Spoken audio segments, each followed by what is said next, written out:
Last time आप लोगों ने डिफरेंट सॉलिड्स की क्रिस्टलिनिटी और अमॉर्फस नेचर के बारे में पढ़ा था, और इस वो वाले सॉलिड्स जिसके अंदर क्रिस्टलिनिटी मौजूद होती है उनकी आइडेंटिफिकेशन के लिए हम एक्सरे क्रिस्टलोग्राफी टेक्निक जो है अप्लाई करते हैं, जिसकी मदद से आप लोगों को पता चलता है कि आप लोगों के कंपाउंड में क्रिस्टलिनिटी मौजूद है या नहीं, और अगर क्रिस्टलिनिटी है तो वो ज्यादा है या कम है। इसके बारे में आप लोगों को एक्सरे क्रिस्टलोग्राफी जी नहीं सो गया।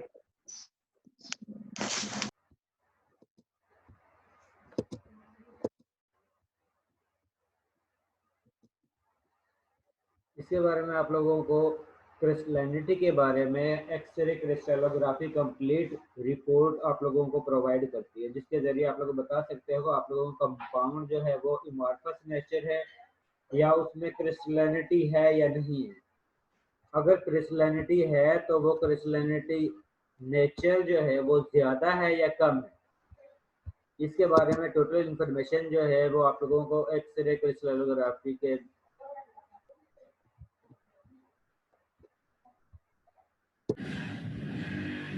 आज का आप लोगों का टॉपिक जो है वो है कि आप लोगों को कंपाउंड की क्रिस्टलिनिटी किस तरह चेक करते हो। उसके लिए जो आप लोग इंस्ट्रूमेंट यूज करते हो उसको हम कहते हैं XRD क्रिस्टलोग्राफी या x ray crystallography,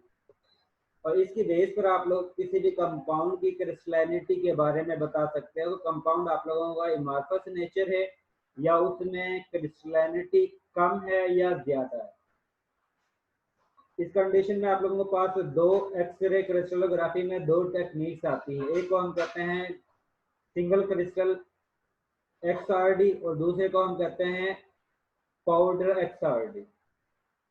single crystal XRD उन कंपाउंड के लिए हम यूज करते हैं जो आप लोगों के पास नीडल लाइक प्रोडक्ट हासिल हो। उनके लिए जो टेक्निक हम अप्लाई करते हैं उसको हम कहते हैं सिंगल क्रिस्टल XRD, और वो उसकी टोटल अरेंजमेंट के बारे में बताती है। और वो वाले कंपाउंड जो आप लोगों को बज़ाहिर सॉलिड फॉर्म में अमॉर्फस लाइक प्रोडक्ट नजर आता है, जिसमें निडल लाइक क्रिस्टल नजर नहीं आती है, उनके लिए हम पाउडर XRD अप्लाई करते हैं, और उसके जरिए आप लोगों को पता चलता है कि आप लोगों के कंपाउंड में क्रिस्टलिनिटी मौजूद है या नहीं है, वो क्रिस्टलाइन इन नेचर है या amorphous in nature. Powder XRD आप लोगों को बताएगा कि आप लोगों का कंपाउंड वो अमॉर्फस नेचर का है या उसमें क्रिस्टलिनिटी मौजूद है। अगर क्रिस्टलिनिटी कम है या ज्यादा है वो भी आप लोगों को पाउडर XRD ही बताता है। इसके लिए आप लोग रेडिएशन, इलेक्ट्रोमैग्नेटिक रेडिएशन कंपाउंड पर फॉल करवाते हो, और फॉल करवाने के बाद आप लोग या चेक कर ले यार, जिस वक्त आप लोग रेडिएशन फॉल करवाते हो तो उस कंडीशन में रेडिएशन एटम्स जो अरेंजमेंट में होते हैं क्रिस्टलिनिटी के स्ट्रक्चर में, उस कंडीशन में उनके साथ कोलिजन करते हैं, और कोलिजन करने के बाद दोबारा से वापस आ जाते हैं। जिस वक्त वो वापस आते हैं तो उस कंडीशन में हम ये चेक करते हैं कि उन रेडिएशन के दरमियान कंस्ट्रक्टिव इंटरफेरेंस है या डिस्ट्रक्टिव इंटरफेरेंस है। कंस्ट्रक्टिव इंटरफेरेंस का मतलब है कि उनकी एक रेडिएशन की क्रस्ट दूसरी रेडिएशन की क्रस्ट के ऊपर आती है, या एक रेडिएशन की क्रस्ट दूसरी रेडिएशन की तरफ के अपोजिट आती है। अगर रेडिएशन जो है एक रेडिएशन की क्रस्ट दूसरी रेडिएशन की क्रस्ट के सेम आती है तो उस कंडीशन में उनको हम कहते हैं कि ये इन फेज है, और इस कंडीशन में आप लोगों के पास कंस्ट्रक्टिव इंटरफेरेंस अपीयर हो रही है, जिसकी वजह से आप लोगों के पास लार्ज एम्पलीट्यूड की एक पीक अपीयर होती है। और अगर आप लोगों के पास जो वेव्स रेडिएशन जो है टकराने के बाद जो आप लोगों के पास हासिल हो रही है उनके दरमियान डिस्ट्रक्टिव इंटरफेरेंस है, यानी कि एक रेडिएशन का क्रस्ट है और दूसरी रेडिएशन का ट्रफ है और वो एक दूसरे के साथ मिक्सअप हो रहे हैं, तो उस कंडीशन में ये एक दूसरे के अफेक्ट को कैंसिल कर देते हैं। और इस नेचर को हम कहते हैं ये आउट ऑफ फेज है, और उस कंडीशन में ये एक दूसरे के अफेक्ट को कैंसिल करके आप लोगों के पास कोई भी सिग्नल अपीयर नहीं होता है। डिस्ट्रक्टिव इंटरफेरेंस में आप लोगों के पास कोई सिग्नल अपीयर नहीं होगा,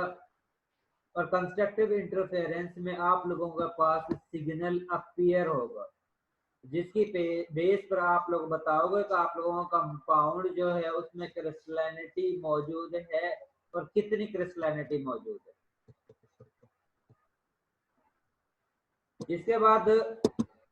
आप लोगों के पास एटम्स जो हैं वो डिफरेंट लेयर्स की फॉर्म में अरेंज हुए होते हैं। आप लोग रेडिएशन फॉल करवाते हो, फॉल करवाने के बाद वो एटम्स के साथ कोलाइड करते हैं, और कोलाइड करने के बाद वो रिफ्लेक्ट हो जाते हैं एक स्पेसिफिक एंगल पर। इसी तरह कुछ एटम्स के दरमियान, आप लोगों को ये तो पता है कि एटम्स के दरमियान स्पेस भी मौजूद होती है। कुछ रेडिएशन जो है ऊपर वाली लेयर के जो एटम्स है उनके साथ कोलिजन करते हैं, कोलिजन करने के बाद वो रिफ्लेक्ट हो जाते हैं। और कुछ रेडिएशन ऐसी होती है जो एटम्स के दरमियान, फर्स्ट लेयर के एटम्स के दरमियान जो स्पेस मौजूद है उसमें से रेडिएशन जो है वो पास आउट हो जाती है, और सेकंड लेयर पर जो एटम्स मौजूद हैं उनके साथ कोलिजन शो करते हैं, और कोलिजन के बाद वो रिफ्लेक्ट हो जाते हैं। अब इस कंडीशन में जो रेडिएशन आप लोगों के पास फर्स्ट लेयर के एटम के साथ कोलिजन शो करते हैं, और उसके बाद रिफ्लेक्टेशन होती है।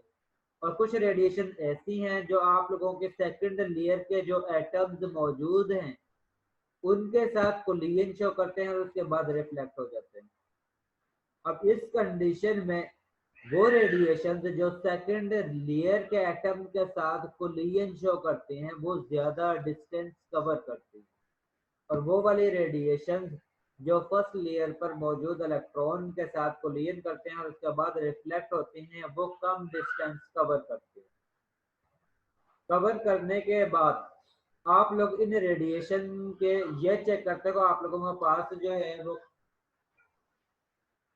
डिस्ट्रक्टिव इंटरफेरेंस है या कंस्ट्रक्टिव इंटरफेरेंस है। अगर कंस्ट्रक्टिव इंटरफेरेंस है तो उस कंडीशन में आप लोगों के पास सिग्नल अपीयर हो जाएगा। आप लोग इनके रेडिएशन के करस्ट और एक रेडिएशन की करस्ट को दूसरे रेडिएशन की करस्ट के साथ मैच करते हैं, और उस कंडीशन में अगर आप लोगों के पास कंस्ट्रक्टिव इंटरफेरेंस है तो उस कंडीशन में सिग्नल अपीयर होगा, और अगर आप लोगों के पास डिस्ट्रक्टिव इंटरफेरेंस है यानी कि आउट ऑफ फेज हैं दोनों लेयर्स, तो उस कंडीशन में आप लोगों के पास सिग्नल अपीयर नहीं होगा। इसके बाद अगर आप लोगों के पास कंस्ट्रक्टिव इंटरफेरेंस है तो उस कंडीशन में आप लोग ब्रेग्स इक्वेशन जो है उसको अप्लाई करते हो, और अप्लाई करने के बाद आप लोग बताते हो कि आप लोगों के कंपाउंड में कितनी क्रिस्टलिनिटी मौजूद है, यानी कि एटम्स की अरेंजमेंट, स्पेसिफिक अरेंजमेंट वो कितनी है।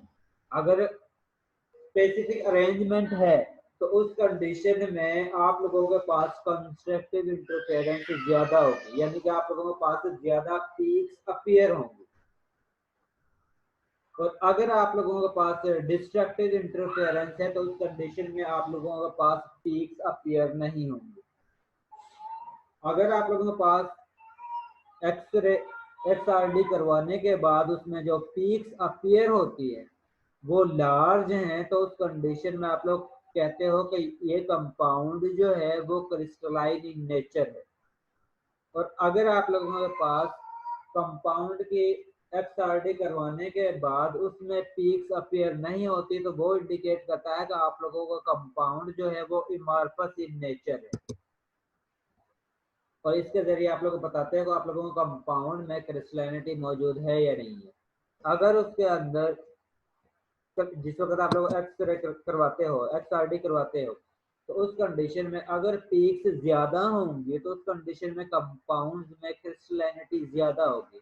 और अगर पीक्स कम है तो उस कंडीशन में कंपाउंड के अंदर क्रिस्टलिनिटी तो है लेकिन क्रिस्टलिनिटी कम है, ज्यादा नहीं है।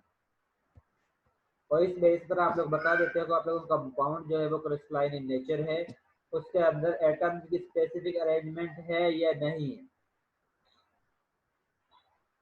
और उसी के बेस पर आप लोग उनकी शेप के बारे में भी बता देते हो। जिस वक्त इसकी कैलकुलेशन करते हो, कैलकुलेशन करने के बाद आप लोगों के पास जो रिजल्ट आता है उसकी बेस पर आप लोग बताते हो आप लोगों का कंपाउंड जो है वो क्रिस्टलाइन नेचर है और उसके अरेंजमेंट किस पैटर्न की है, वो भी आप लोग XRD की मदद से ही बताते हो। इसके बाद आप लोगों का नेक्स्ट टॉपिक जो है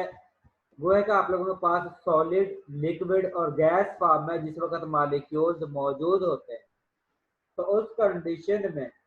वो वाले मॉलिक्यूल्स जो सॉलिड फॉर्म में होंगे वो एक दूसरे के ज्यादा करीब होंगे, और उस कंडीशन में उनके दरमियान फोर्स ऑफ इंट्रैक्शन जो है वो सबसे ज्यादा मौजूद होगी, और उस कंडीशन में वो प्रेशर को बेयर कर सकते हैं, और उसके अंदर जो है रिजिडिटी ज्यादा होगी जिस वक्त कंपाउंड जो है वो सॉलिड फेज में होगा। उसके बाद जिस वक्त मॉलिक्यूल्स या मटेरियल आप लोगों का सॉलिड फेज से लिक्विड फॉर्म में कन्वर्ट होता है,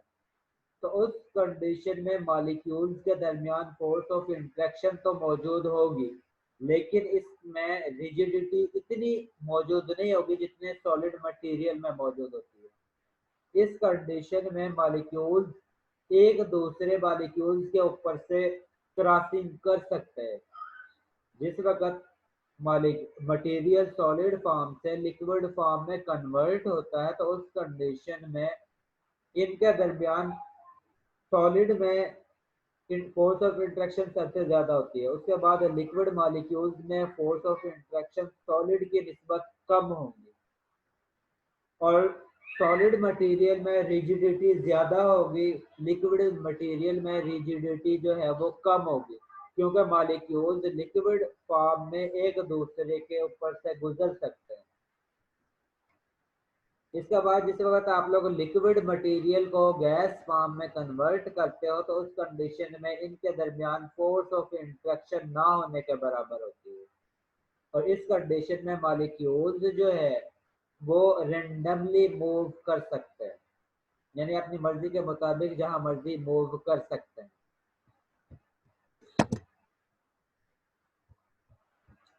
जिस वक्त हम इनको कंपेयर करते हैं, तो उस कंडीशन में आप लोगों के पास जो सॉलिड मटेरियल है उसमें एटम की एक स्पेसिफिक अरेंजमेंट होगी। इसके बाद जिस वक्त आप सॉलिड से लिक्विड फॉर्म में कन्वर्ट करते हैं, तो उस कंडीशन में उनकी अरेंजमेंट को जो है वो चेंज करते हैं, और जिस वक्त उनकी अरेंजमेंट चेंज होती है उस कंडीशन में आप लोगों के पास मॉलिक्यूल का फेज जो है वो भी चेंज हो रहा है, क्योंकि जिस वक्त आप लोग सॉलिड से लिक्विड फॉर्म में कन्वर्ट करते हो उस कंडीशन में आप लोग उसको टेम्परेचर प्रोवाइड करते हो, और जिस वक्त टेम्परेचर प्रोवाइड करते हो उस कंडीशन में उसकी काइनेटिक एनर्जी जो है वो इंक्रीज होती है, और जिस वक्त उसकी काइनेटिक एनर्जी इंक्रीज होती है उस कंडीशन में उसमें इंट्रोपी जो है वो भी ज्यादा जनरेट होती है, और जिस वक्त इंट्रोपी ज्यादा जनरेट होगी उस कंडीशन में उसकी अरेंजमेंट जो है वो जो स्पेसिफिक पैटर्न है वो खत्म होना शुरू हो जाता है, और जिस वक्त उनके स्पेसिफिक अरेंजमेंट खत्म होगी इसका मतलब है कि उसकी क्रिस्टलिनिटी नेचर स्पेसिफिक अरेंजमेंट जो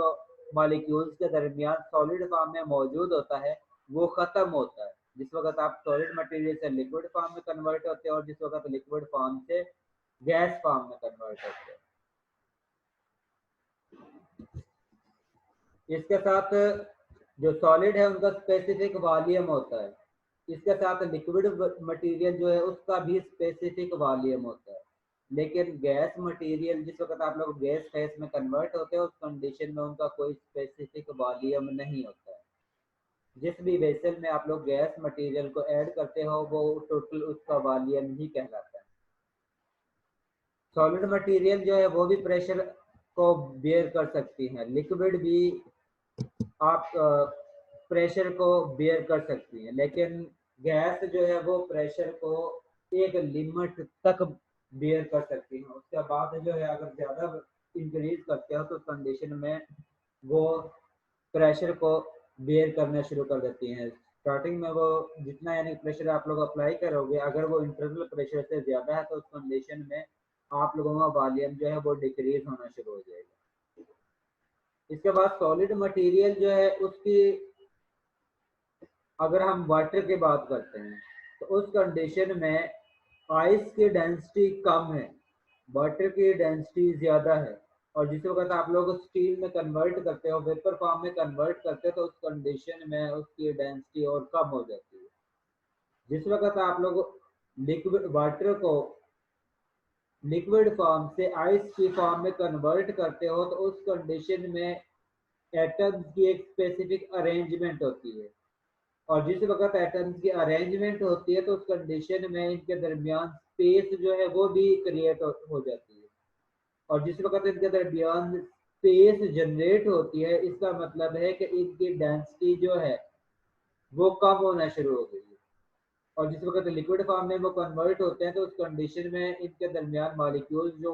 जो हैं वो एक दूसरे के ज़्यादा करीब होते हैं, और जिस वक्त वो एक दूसरे के ज़्यादा करीब होंगे इसका मतलब है इनके दरमियान स्पेस जो है वो उतनी ही कम होगी, और जितनी इनके मॉलिक्यूल्स के दरमियान स्पेस कम होगी इसका मतलब है उतनी ही इनकी डेंसिटी जो है वो ज़्यादा होगी। और जिस वक्त आप लोग गैस फॉर्म की बात करते हैं तो उस कंडीशन में इनकी डेंसिटी जो है वो बहुत ही कम होगी, क्योंकि इनके दरमियान स्पेस, मॉलिक्यूल्स के दरमियान स्पेस जो है वो बहुत ज़्यादा होती है। इसी वजह से वाटर के जो आइस है वो वाटर के ऊपर फ्लो कर सकती है, क्योंकि आइस की जो है वो डेंसिटी कम है और वाटर की डेंसिटी जो है वो ज़्यादा है।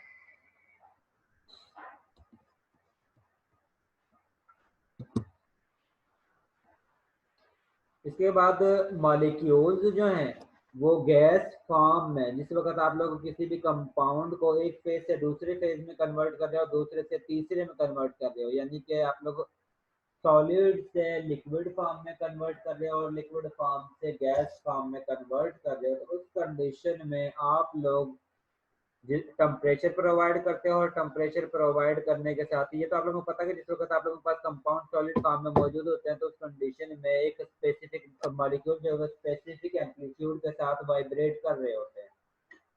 इसका मतलब है कि उनके अंदर काइनेटिक एनर्जी मौजूद होते हैं, लेकिन वो काइनेटिक एनर्जी बहुत कम होती है, और जिस वक्त आप लोग उसको टेम्परेचर प्रोवाइड करते हो जिसकी वजह से आप लोगों की स्पीशी जो है वो सॉलिड से लिक्विड फॉर्म में कन्वर्ट होती है, तो उस कंडीशन में आप लोग उसकी काइनेटिक एनर्जी इंक्रीज कर रहे होते हैं, और जिस वक्त काइनेटिक एनर्जी इंक्रीज होती है तो उस कंडीशन में उनका दरमियान वो काइनेटिक एनर्जी उनके दरमियान फोर्स ऑफ इंट्रैक्शन पर डोमिनेट आना शुरू हो जाती है, और जिस वक्त फोर्स ऑफ इंट्रैक्शन पर काइनेटिक एनर्जी मॉलिक्यूल्स की डोमिनेट आती है तो उस कंडीशन में वो एक फेज से दूसरे फेज में और दूसरे फेज से तीसरे फेज में कन्वर्ट होती है। और उसके बाद आप लोगों का मटेरियल जो है वो एक फेज से दूसरे फेज में कन्वर्ट होता है, दूसरे फेज से तीसरे में, और तीसरे से ऑनवर्ड। और अगर आप लोग उसको इन्वर्स करना चाहते हो तो आप लोग गैस फॉर्म से लिक्विड फॉर्म में कन्वर्ट करना चाहते हो या